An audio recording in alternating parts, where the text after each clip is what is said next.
Bien-aimés, peuple de Dieu, nous vous bénissons une fois de plus dans le nom de notre Seigneur et Sauveur Jésus-Christ. Nous sommes dans la joie de nous retrouver ensemble à ses pieds encore aujourd'hui pour écouter sa parole. Souvenons-nous que nous, en tant que disciples du Seigneur Jésus-Christ, nous l'écoutons non pas comme écoute tout le monde, non, mais nous l'écoutons effectivement comme doivent écouter les disciples. Alors c'est pourquoi nous voulons tous ensemble prier le Seigneur, nous recommander à sa grâce. Oui, Père, dans le nom glorieux et puissant de Jésus-Christ, notre Seigneur et notre Sauveur, nous nous recommandons à toi une fois de plus en ce jour pour écouter ta parole, pour recevoir cette nourriture spirituelle, pour notre homme intérieur, notre esprit et l'âme qui lui est associée, car c'est cette nourriture qui est la vie de toi, notre Dieu, que tu nous communiques, dont tu nous nourris, que tu nourris, afin que le jour venu, nous vivions éternellement avec toi au ciel, après avoir vécu cette même vie sur la terre. C'est pourquoi, Seigneur, que par la puissance de ton esprit, toute puissance d'opposition, que ce soit la proclamation de cette parole ou à son écoute, soit anéantie. Nous voulons être juste un instrument dans tes mains pour la bénédiction de ton peuple. Que la gloire te revienne. À toi qui es Dieu Père, toi ce Dieu qui s'appelle Je suis, de l'existence absolue qui n'a ni commencement ni fin. Toi, ce El Shaddai, le Dieu d'Abraham. Toi, ce Yahweh Sabaoth, le Dieu d'Isaac, le maître de l'univers. Toi, ce Dieu de Jacob, le Dieu d'alliance, fidèle à ton alliance et à toutes tes promesses. Père de gloire, Dieu, de notre Seigneur et Sauveur Jésus-Christ. Nous prions au nom de Jésus et nous disons Amen. Et nous pouvons acclamer le Seigneur Dieu Tout-Puissant. Alléluia.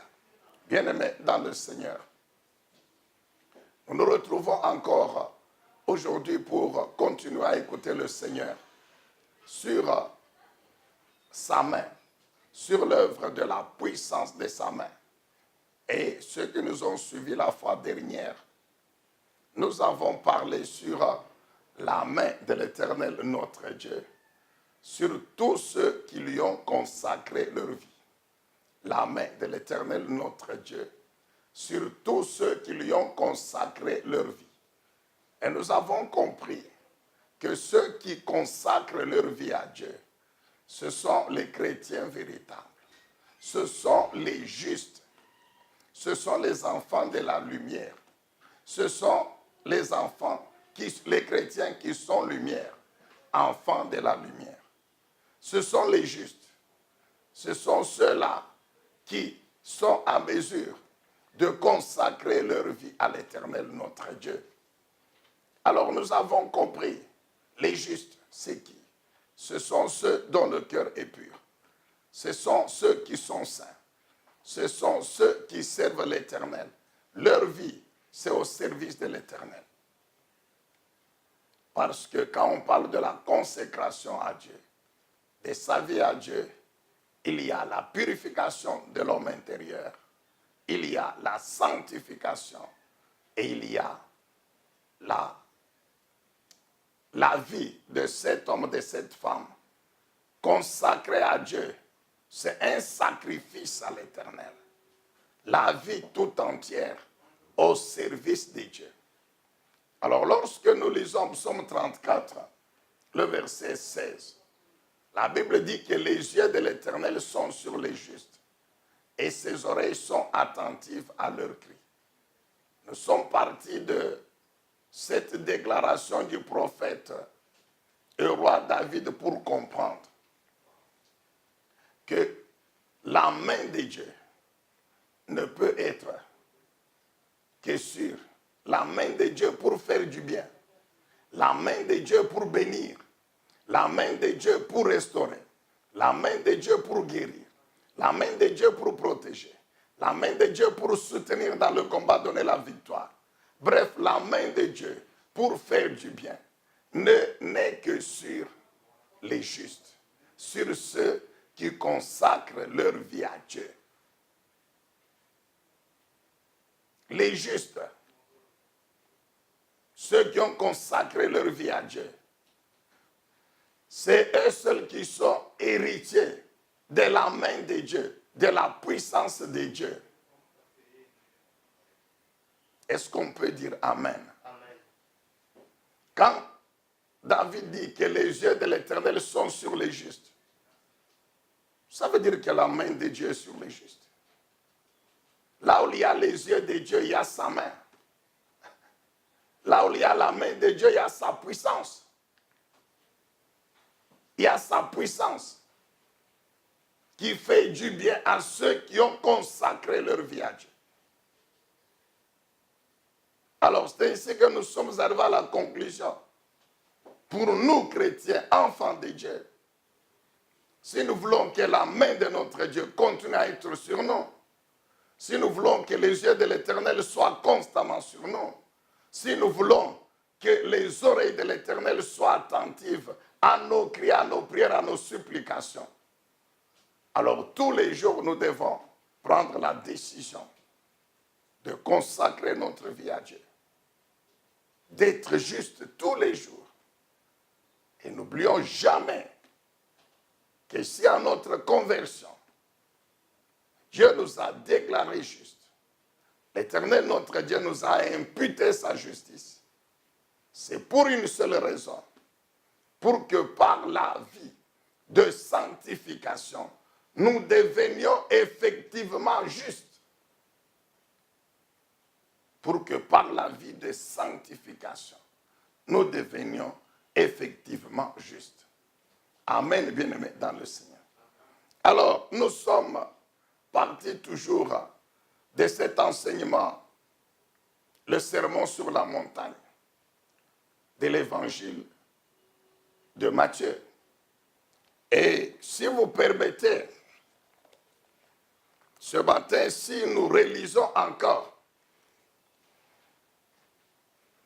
Matthieu 5, le verset 27 à 32, voici ce que dit la parole de Dieu. Par la bouche du Seigneur Jésus-Christ lui-même. Vous avez entendu qu'il a été dit, tu ne commettras pas d'adultère. Mais moi je vous dis, quiconque regarde une femme pour la convoiter a déjà commis adultère avec elle dans son cœur, c'est-à-dire dans son esprit, dans son âme. Si ton œil droit est pour toi une occasion de chute, arrache-le et jette-le loin de toi. Car il est avantageux pour toi qu'un seul de tes membres périsse et que ton corps entier ne soit pas jeté dans la géhenne. Si ta main droite est pour toi une occasion de chute, coupe-la et jette-la loin de toi.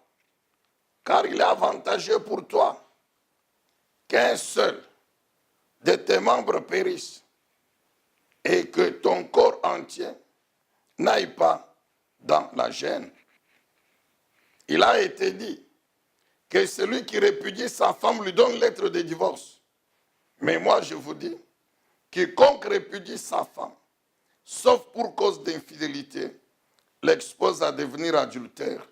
Et celui qui épouse une femme répudiée commet un adultère. Amen.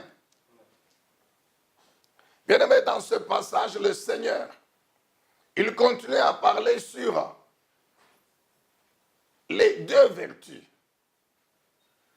vertus importantes, spirituelles, qui doivent caractériser la vie des enfants de Dieu, les chrétiens, qui sont lumière. C'est-à-dire la pureté intérieure de l'homme intérieur. Et puis le caractère sacré du divorce, le caractère sacré du mariage plutôt. la pureté intérieure de l'homme intérieur, l'esprit et l'âme qui lui est associé, ainsi que le caractère sacré du mariage. Par conséquent, c'est une vie sans les œuvres de la chair, comme l'adultère, comme l'impudicité, la fornication, si vous voulez, l'homosexualité, le divorce. Amen, bien-aimés dans le Seigneur. Je dis qu'une vie caractérisée par la pureté de l'homme intérieur et par la fidélité au mariage, qui est sacré de par la volonté de Dieu le Créateur. Par conséquent, c'est une vie sans les œuvres de la chair comme l'adultère, comme la convoitise, l'impudicité, la fornication, l'homosexualité, même le divorce. Est-ce qu'on peut dire Amen, bien-aimé dans le Seigneur? Alors, concernant l'adultère, si nous pouvons encore ouvrir une petite parenthèse. Couramment, nous entendons les gens dire que le Seigneur a condamné l'adultère seulement de la femme et que l'homme, il est exempté. Non, bien-aimé. Quand la Bible parle, la Bible s'adresse à tous les chrétiens, hommes et femmes. La Bible s'adresse à tous les chrétiens, hommes et femmes. Le Seigneur Jésus, il condamne la loi. Exode 20, Exode chapitre 20, le verset 14. Nous connaissons cette loi, ce commandement qui s'adresse à tous les hommes, à toutes les femmes. Tu ne commettras pas d'adultère, que tu sois l'homme, que tu sois la femme. Donc ça, c'est la première chose que nous devons retenir. C'est que l'adultère est un péché, c'est une œuvre charnelle qui est condamnable, condamnée par Dieu, qu'elle soit commise par un homme ou par une femme.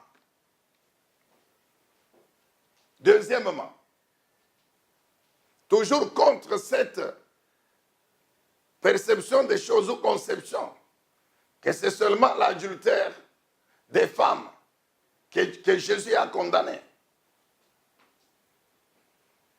Bien aimé, d'abord, lorsque nous allons dans la loi de Moïse, allons dans la loi de Moïse,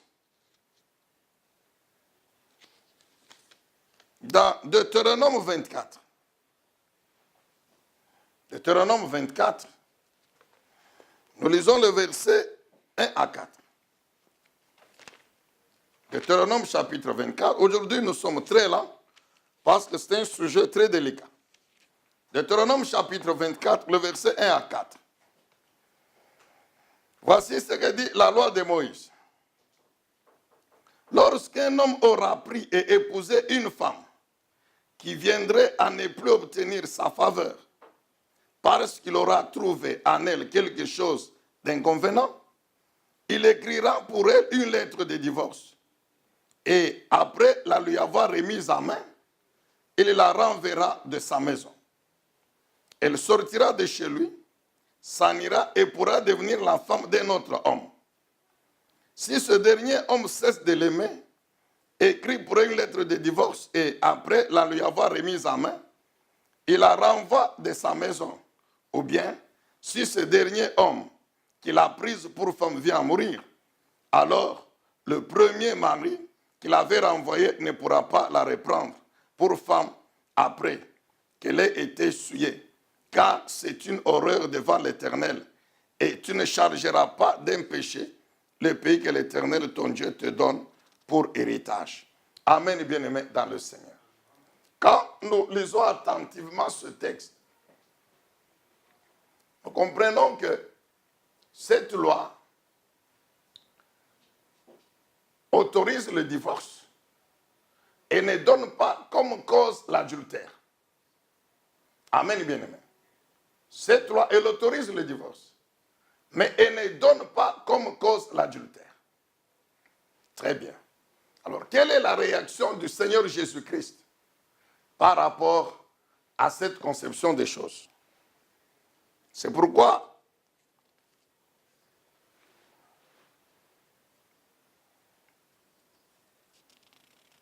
nous allons lire Matthieu chapitre 19.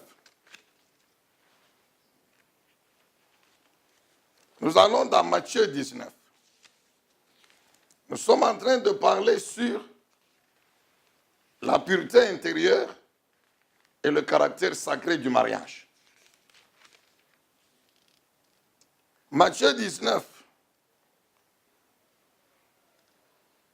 Nous lisons à partir du 4e verset. On peut commencer par le premier verset.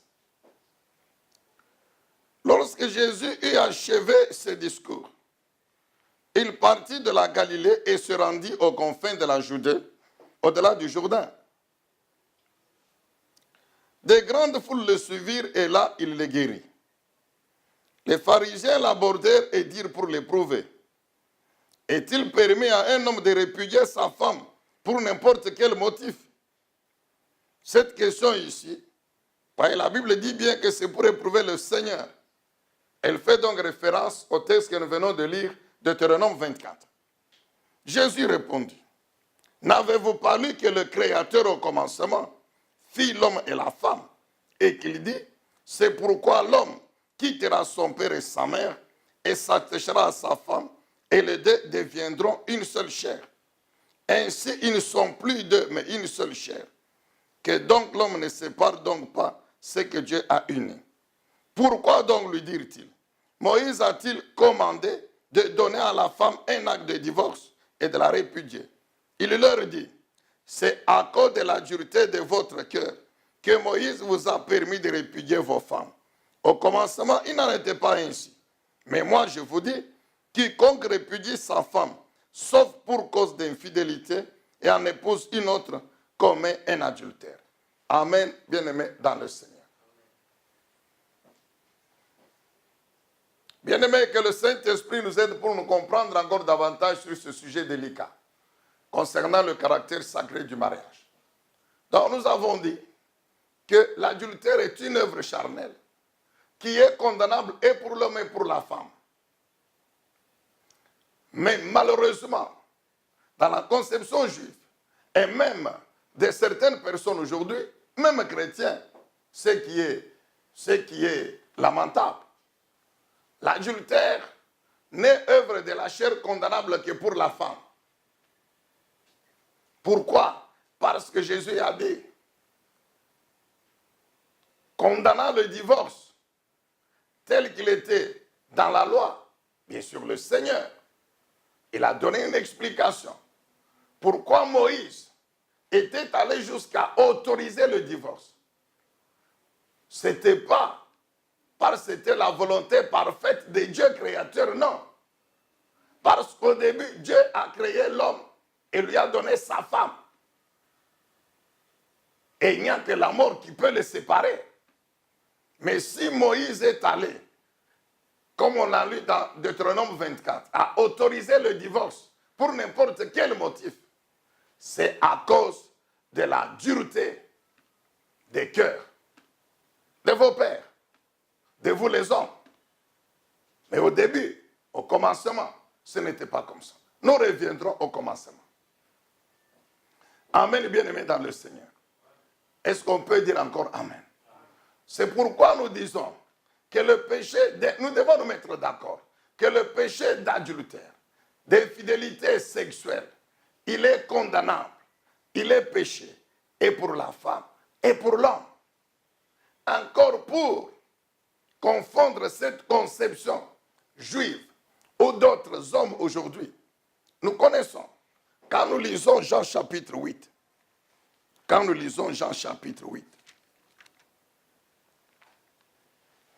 Jean chapitre 8, nous connaissons ce récit, c'est le récit de la femme adultère. Mais voici ce que la Bible dit. Jésus se rendit au mont des Oliviers. Mais dès le matin, il se rendit de nouveau dans le temple et tout le peuple vint à lui. Il s'assied les enseignants. Alors les scribes et les pharisiens amènent une femme surprise en adultère. La placent au milieu et disent à Jésus, « Maître, cette femme a été surprise en flagrant délit d'adultère. Moïse, dans la loi, nous a prescrit de lapider de telles femmes. Toi donc, que dis-tu? Il disait cela pour toujours l'éprouver, afin de pouvoir l'accuser. Mais Jésus se baissa et se mit à crier avec le doigt sur la terre. Comme il persistait à le questionner, il se redressa et leur dit, que celui de vous qui est sans péché, lui jette le premier la pierre. De nouveau, il se baissa et se mit à écrire sur la terre. Quand ils entendirent cela, accusés par leur conscience, dit la Bible, ils se retirèrent un à un, à commencer par les plus âgés et jusqu'au dernier. Et Jésus resta seul avec la femme qui était là au milieu d'eux. On peut s'arrêter là. Amen, bien-aimé. Pourquoi la Bible donne ce récit? Pourquoi le Seigneur a réagi face à ces hommes? C'était pour leur faire comprendre que l'adultère demeure un péché pour l'homme comme pour la femme. En d'autres termes, si le Seigneur voulait leur parler d'une manière vulgaire, mais il allait leur poser la question. Vous venez accuser la femme qu'elle a commis l'adultère. Mais elle a commis l'adultère avec le vent ou bien avec un arbre. Non, elle a commis l'adultère avec un homme. Donc, vous les hommes aussi, vous êtes sans péché. Mais vous laissez l'homme qui a péché avec la femme de côté et vous présentez seulement la faute de la femme. Amen et bien-aimé dans le Seigneur. C'est à cause de cela d'ailleurs que beaucoup de commentaires bibliques, et nous approuvons ces commentaires, considèrent que si le Seigneur Jésus-Christ a donné comme seul motif de divorce l'infidélité, il ne s'agit pas seulement de l'infidélité de la femme, non, il s'agit de l'infidélité d'un des conjoints. Car c'est lui qui commet l'adultère avec une femme. Mais lui aussi, il pêche contre Dieu. Il n'y a pas que la femme qui commet l'adultère. Il n'y a pas que la femme qui commet l'adultère. Amen, bien-aimé dans le Seigneur. Alors, nous refermons cette petite parenthèse. Nous rentrons maintenant au début. Nous avons lu dans Matthieu 19 que le Seigneur répondant aux Juifs sur les dispositions de la loi de Moïse concernant le mariage et le divorce, il les a remis au commencement. Il a dit, au commencement, ce n'était pas comme ça. Commencement, c'est-à-dire quoi? Allons dans le livre de Genèse. Commencement, ça veut dire quoi? Allons. Au début, quand Dieu, le Créateur, a créé l'homme et la femme, c'est lui qui a institué le mariage. Il a fait comment? C'est ce que le Seigneur voulait leur dire. C'est bien qu'aujourd'hui, vous pouvez présenter la loi de Moïse. Mais je vous dis que si Moïse vous a autorisé ce désordre dans le mariage, où vous pouvez répudier vos femmes comme vous voulez, pour n'importe quelle raison, c'est à cause des péchés qu'il y a dans vos cœurs. C'est parce que vos cœurs ne sont plus purs. Il n'y a plus de pureté intérieure en vous. Il n'y a plus de pureté dans vos hommes intérieurs. C'est plein de convoitises charnelles.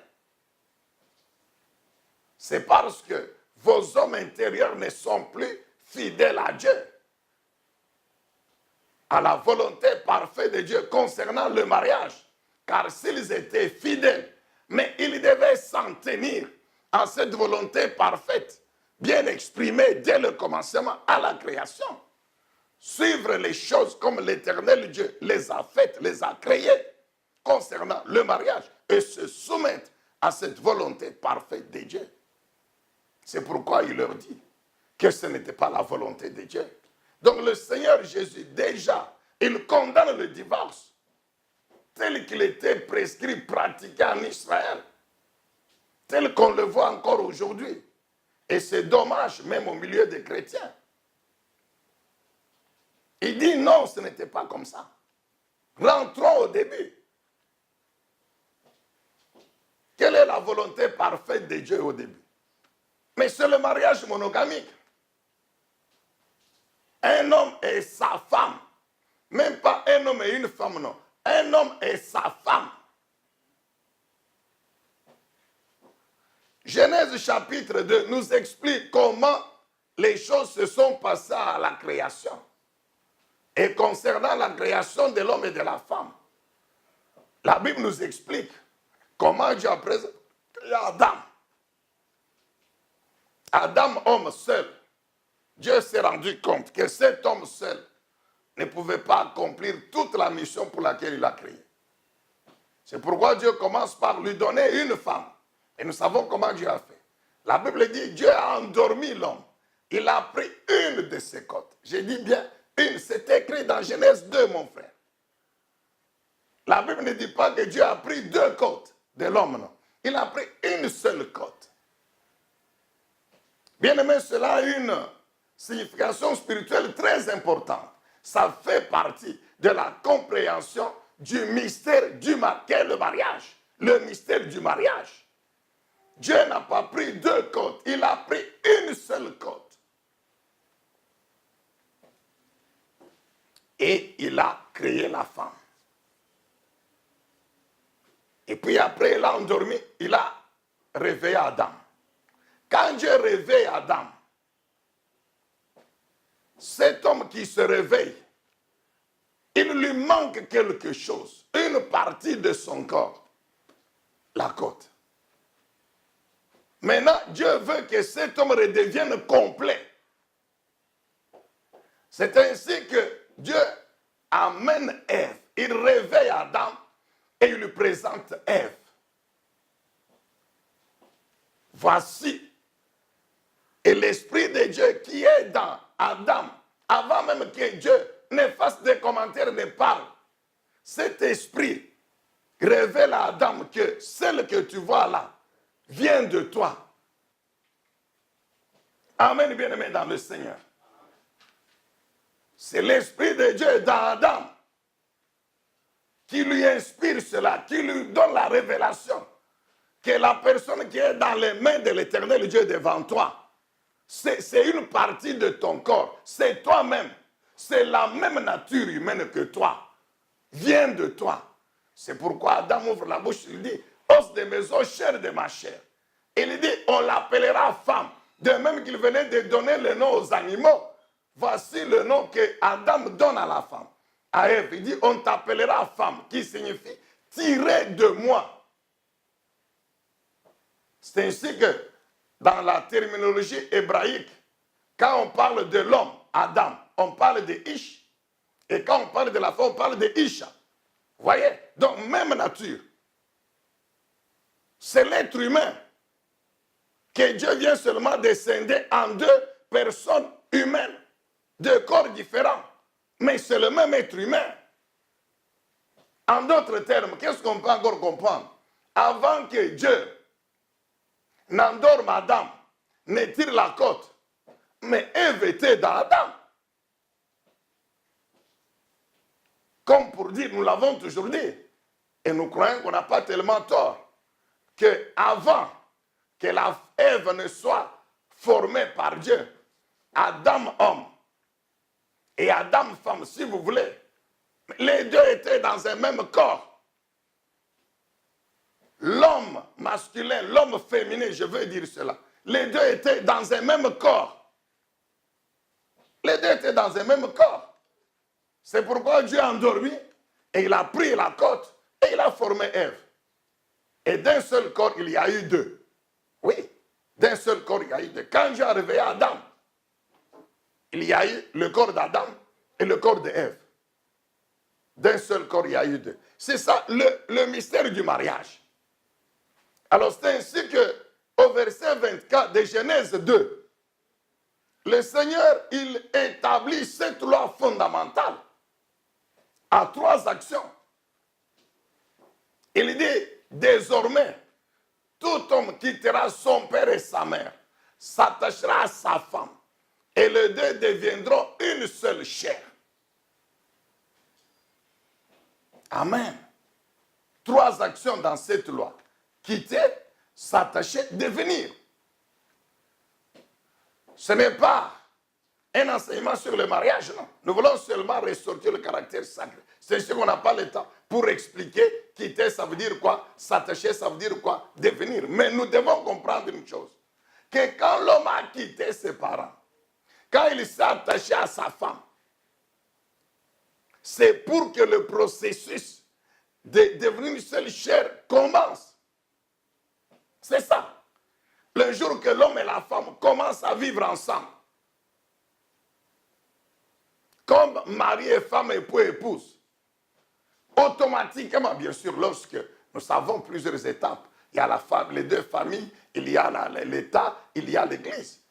Lorsque ces étapes ont été franchies, l'homme et la femme reconnus par les deux familles, reconnus par l'État, reconnus par l'Église, commencent à vivre comme hommes et femmes. En ce moment-là, le processus de devenir une seule chair commence. Et ce processus ne peut être interrompu que par la mort de deux conjoints, mon frère. Donc, tant que la femme est vivante et l'homme vivant, ils sont déjà engagés dans le processus de devenir une seule chair. Nous savons que cette union, elle est spirituelle, elle est mentale, elle est physique. Elle n'est pas seulement physique, non, mon frère. Si cette union était seulement physique, mais alors, l'homme, bien qu'ayant le corps comme celui des animaux, bien sûr, dans le fonctionnement, mais donc, l'homme devrait aussi avoir des relations sexuelles comme un animal.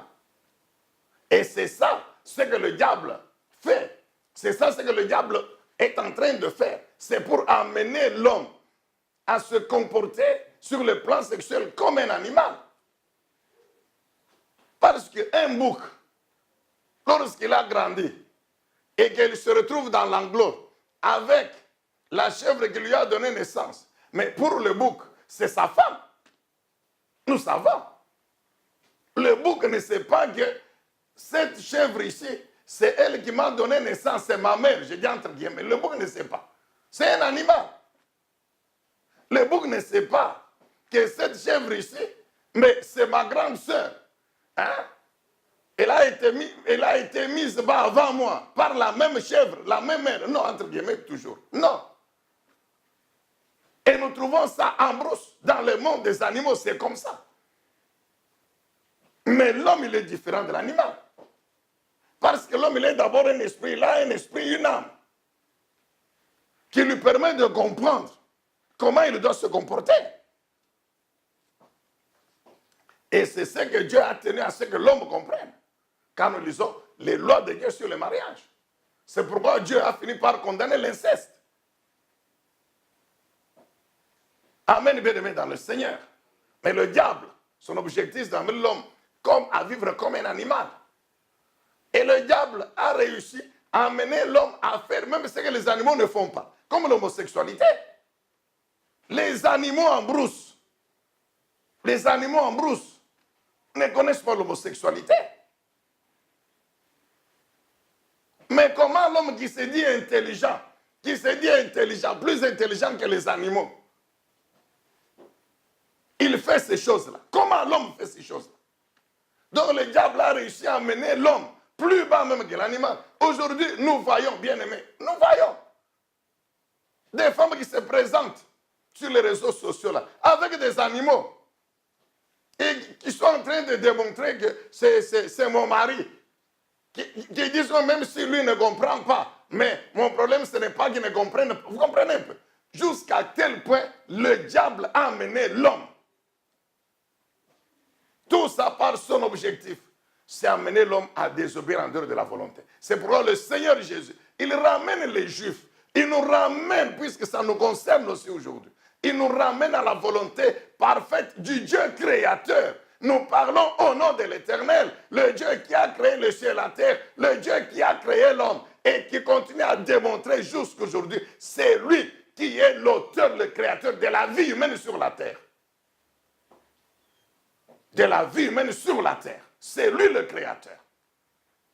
Et donc nous devons être suffisamment sages et humbles pour nous soumettre à cette volonté du Dieu créateur.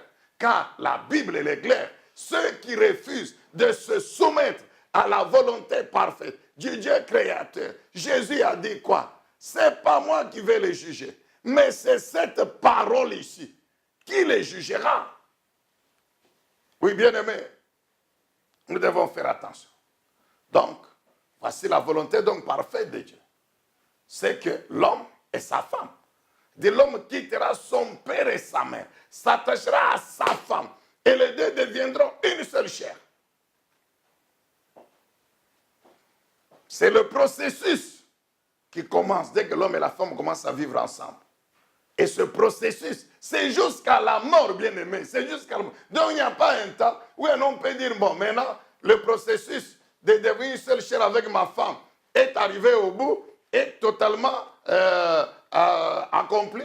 Alors maintenant, je peux donc la laisser et commencer, prendre une autre femme et commencer le même processus avec elle. Non, mon frère. Comme j'avais entendu un jour là, un soi-disant pasteur, toujours de vos églises ici, soi-disant chrétiennes, qui prônent la polygamie, en train d'expliquer que non, quand je suis chez la première femme, je suis une seule chair avec elle. Quand je vais chez la deuxième femme, je suis une seule chair avec elle. Bon, tout ça c'est quoi? C'est non seulement l'ignorance, vous comprenez, mais l'incrédulité. L'ignorance, c'est l'incrédulité. Car si tu avais la compréhension, mon frère, la compréhension de ce que c'est que devenir une seule chair, que c'est un processus qui commence d'abord spirituellement, qui est mental, et puis qui est physique, et c'est tous les jours. Tu ne peux pas parler comme ça. Amen, bien-aimé dans le Seigneur. Jésus a dit, rentrons au commencement.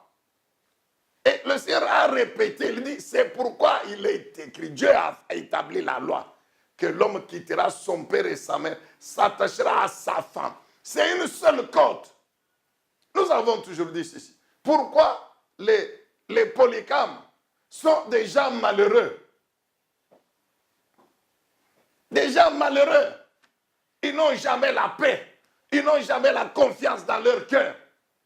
Ils sont toujours troublés. Pourquoi? Parce que quand tu épouses une deuxième femme, une troisième, tu prends des côtes d'autrui qui ne sont pas, qui ne t'appartiennent pas. Parce que la première femme, elle a déjà comblé le vide qui te manquait. C'est elle, ta côte, qui a ta dimension, à la dimension de ta poitrine, qui est rentrée à sa place. C'est tout. Donc tu n'as plus de place pour une autre côte. Lorsque tu prends une deuxième femme, tu prends une côte d'autrui qui n'a pas ta dimension et cette côte n'a pas de place. Nous avons toujours dit, allez à l'hôpital, parmi les chirurgiens les plus spécialistes, dites-leur, prenez-moi une autre côte ajoutée dans ma poitrine. Ils n'ont pas de place pour la mettre. Ils te diront, nous n'avons pas de place pour la mettre. Si tu tiens à ce qu'ils la mettent, donc c'est fini. Tu ne vas même pas dormir. Tu ne vas même pas vivre. Tu vas mourir, mon frère. C'est pourquoi le sort des polygames, c'est la mort. C'est la souffrance. Parce qu'ils prennent des côtes qui ne leur appartiennent pas, qui n'ont pas de place dans leur vie, dans leur poitrine. Amen, bien-aimé. C'est pourquoi le Seigneur Jésus dit, allons au début. Et par rapport à cette volonté parfaite de Dieu, si l'homme respecte cette loi et il respecte le commandement, l'homme ici c'est l'être humain, homme ou femme, respecte le commandement qui interdit l'adultère, bien aimé, on ne peut pas parler de divorce. Non, on ne peut pas parler de divorce. Je réponds, si les hommes et les femmes s'en tiennent à cette volonté parfaite de Dieu concernant le mariage. De deux, ils obéissent à tous les commandements de Dieu, dont le commandement concernant l'adultère. Tu ne commettras pas d'adultère. Si les hommes et les femmes obéissent à cette loi, mais on ne peut pas parler de divorce. Non! On ne peut pas parler de divorce. Pourquoi le divorce est entré? C'est à cause du péché. Pourquoi la polygamie est entrée? C'est à cause du péché de l'homme. Amen, bien-aimé dans le Seigneur. Alors, maintenant, le Seigneur Jésus-Christ, en tant que Dieu, il dit ceci. Si quelqu'un répudie sa femme, sauf pour cause d'adultère, vous comprenez? Sauf pour cause d'infidélité ou d'adultère, cet homme, il a péché contre Dieu.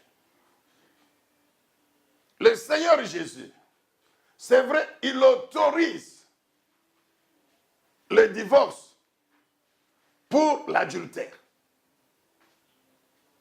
Jésus autorise le divorce. Mais Jésus n'ordonne pas le divorce. Nous devons bien sentir cette nuance, bien la comprendre. Jésus autorise le divorce.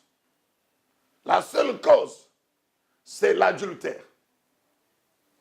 J'ai dit bien d'un des conjoints. L'adultère d'un des conjoints. Parce que l'adultère est un péché et pour la femme et pour l'homme. Nous l'avons souligné au début de notre intervention de ce jour.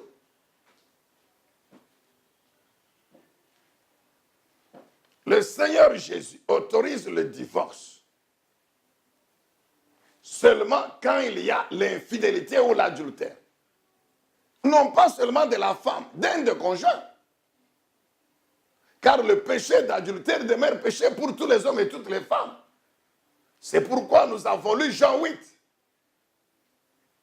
C'est pourquoi dans Jean 8, le Seigneur Jésus a posé la question à tous les hommes qui sont venus avec une seule femme, disant elle a commis l'adultère. Moïse nous a autorisé de la lapider, donc de la tuer. Qu'est-ce que toi tu dis? Le Seigneur leur a dit très bien. Mais elle a commis l'adultère seule, non. Elle a commis l'adultère avec un homme.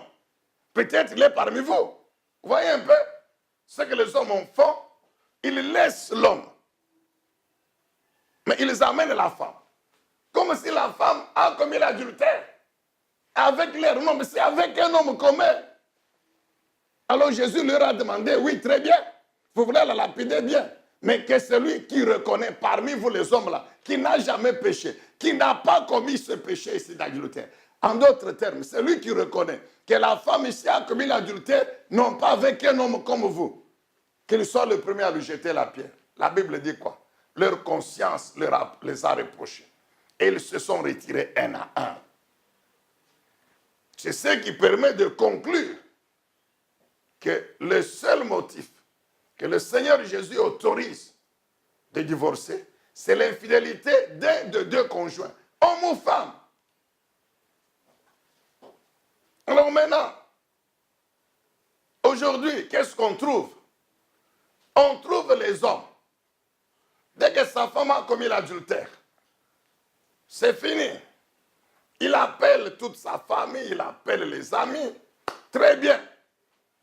Jésus lui-même a dit, même les païens qui ne croient pas en Jésus, mais quand il s'agit d'adultère de leur femme,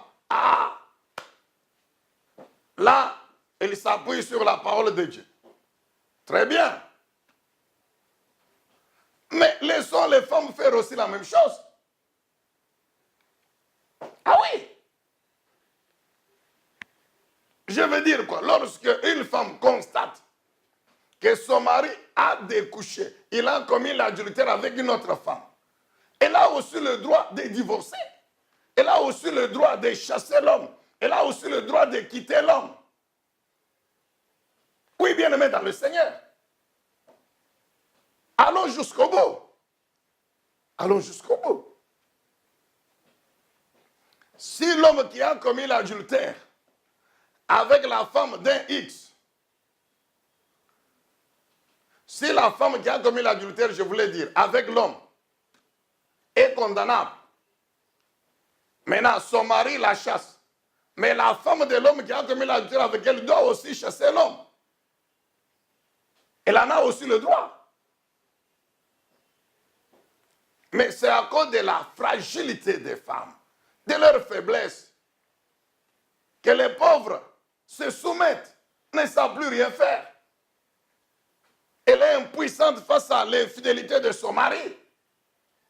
Elle est impuissante face à l'adultère de son mari. Mais même si les femmes ne quittent pas les hommes parce qu'elles ont épousé d'autres femmes, parce qu'elles ont commis l'adultère, l'infidélité, mais ça ne veut pas dire que devant Dieu, les mêmes hommes sont justes, non. Ils demeurent pécheurs. Et ils sont sous la condamnation. Mon frère, ta femme peut ne pas te quitter. Elle peut te faire des problèmes, mais elle est là, la pauvre. Et tu continues à lui dire, la Bible dit, femmes, soyez soumises à vos maris, mais c'est toi, par ta conduite, par ton amour. Les hommes demandent aux femmes de se soumettre. La Bible dit, mais ils oublient que Dieu leur demande aussi d'aimer leurs femmes, comme Christ a aimé l'Église. Et si tu aimes véritablement ta femme, tu ne peux pas aller en épouser une autre. Tu ne peux pas la laisser et aller vivre sexuellement avec une autre. Non, mon frère.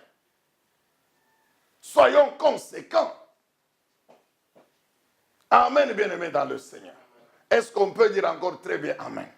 Le mariage, il est sacré. Le mariage revêt un caractère sacré, mon frère. C'est pourquoi nous devons nous en tenir à la volonté parfaite de Dieu. Et lorsque nous vivons dans le mariage comme Dieu le veut, mais nous sommes heureux, car quand Dieu a créé le mariage, quand Dieu a institué le mariage, nous avons toujours dit, mais c'est l'héritage incomparable, l'héritage donc qui n'a pas de comparable pour l'homme et la femme. Il n'y a pas un héritage qu'un homme peut prétendre posséder sur cette terre qui dépasse le mariage. Non, mon frère. En d'autres termes, l'homme demeure l'héritier de la femme et la femme demeure l'héritière de l'homme. Et il n'y a aucun autre héritage qui peut remplacer cet héritage-là. C'est pourquoi nous devons nous en tenir à la loi de Dieu, à la volonté parfaite de Dieu pour le mariage. Et nous serons effectivement bénis. Amen, bien-aimés dans le Seigneur. Pour terminer, nous lisons 1 Corinthiens, chapitre 7. 1 Corinthiens, chapitre 7.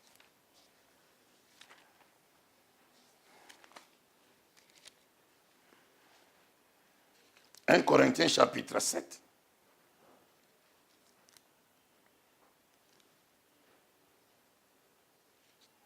On peut commencer à lire à partir du verset 12.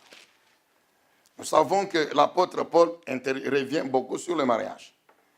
Alors, 1 Corinthiens chapitre 7, le verset 12. Aux autres, ce n'est pas le Seigneur, c'est moi qui dis, vous comprenez? C'est Paul qui dit. Et il est ici humble et sage pour dire c'est une opinion personnelle que moi, Paul, je donne. Si un frère a une femme non croyante et qu'elle consente à habiter avec lui, qu'il ne la répudie pas.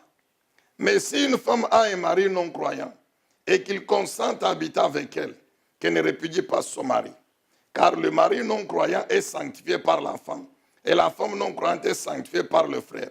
Autrement, vos enfants seraient impurs, tandis qu'en fait, ils sont saints. Si le non-croyant se sépare, qu'il se sépare, le frère ou la sœur n'est pas lié en pareil cas. Dieu nous a appelés à vivre dans la paix. Amen, bien-aimés dans le Seigneur. En fait, qu'est-ce que nous pouvons tirer ici, rapidement? Ici, c'est comme une deuxième raison pour laquelle un croyant, un chrétien peut divorcer. C'est lorsqu'il est abandonné par le non-croyant qui vit avec lui. Est-ce que vous comprenez ça? Donc vous avez un chrétien qui épouse une païenne. Maintenant, si celle qui est païenne, qui n'est jamais chrétienne, décide d'abandonner le chrétien qui est païen, l'homme ou la femme, c'est vice-versa. En ce moment-là, le croyant, celui qui est innocent devant Dieu, il va la laisser partir parce que c'est l'autre qui a décidé de l'abandonner. Maintenant, celui qui reste, il est innocent. Doit-il se remarier, oui ou non? Oui, il a le droit de se remarier. Le Nouveau Testament autorise le remariage dans ce cas de celui qui est innocent. Prenons le cas d'adultère. Une femme a commis l'adultère. Maintenant, il y a divorce. Mais son mari, lui, n'a pas commis l'adultère. Il est saint, juste. Il a le droit de se remarier. Il a le droit de se remarier. C'est celui qui épouse cette femme-là répudiée à cause d'adultère qui commet l'adultère avec elle, qui devient aussi adultère. Mais l'homme qui est juste, qui est resté, mais il a le droit de se remarier. Et lorsqu'il se remarie, il n'a pas commis l'adultère, non. Est-ce que nous pouvons dire encore très bien Amen? Bien-aimés dans le Seigneur, que Dieu vous aide. Nous disons ceci pour terminer. Pourquoi il y a des problèmes dans le mariage? Pourquoi il y a le péché à cause du péché? L'adultère. Pourquoi il y a la polygamie? C'est le péché, c'est la convoitise. Si les hommes et les femmes mariés s'en tenaient à la volonté de Dieu, se soumettaient à la parole de Dieu, il n'y aurait pas d'adultère. Et donc il n'y aurait pas de divorce. Non, bien-aimé. Il n'y aurait pas de divorce. L'adultère, ni de l'homme, ni de la femme, il n'y en aurait pas. Il n'y aurait pas de polygamie. Et quand il n'y a pas de polygamie, il n'y a pas non plus de péché. Il n'y a pas non plus de problème dans le mariage. Amen, bien-aimé, dans le Seigneur. Si les hommes, surtout nous les chrétiens, nous nous en tenons à la loi de notre Dieu qui nous interdit de conclure des alliances de mariage avec les païens, avec les non-croyants, il n'y aurait pas de problème. Comme ce posé par l'apôtre Paul au chapitre 7 d'un Corinthiens. Non. Ce cas-là ne serait jamais envisagé ou envisageable. Toi, tu es une chrétienne. Maintenant, un homme vient. Il est membre d'une autre religion non chrétienne. Tu y acceptes. Tu as violé la loi de Dieu. Ne t'en fais pas. Dieu, il sait. Dieu lui-même nous recommande. Il dit, nous tous, ses enfants, nous sommes membres de sa famille. Membres de sa famille. Donc, l'ensemble de tous les chrétiens. C'est ainsi que le mariage, mais c'est entre nous les enfants de Dieu. Et si nous respectons cette loi-là, cette volonté-là de Dieu, il n'y aurait pas de situation comme ceux sur lesquels l'apôtre vient dans 1 Corinthiens 7. Mariage entre un croyant et un non-croyant, non. Amen, bien-aimés dans le Seigneur. Amen.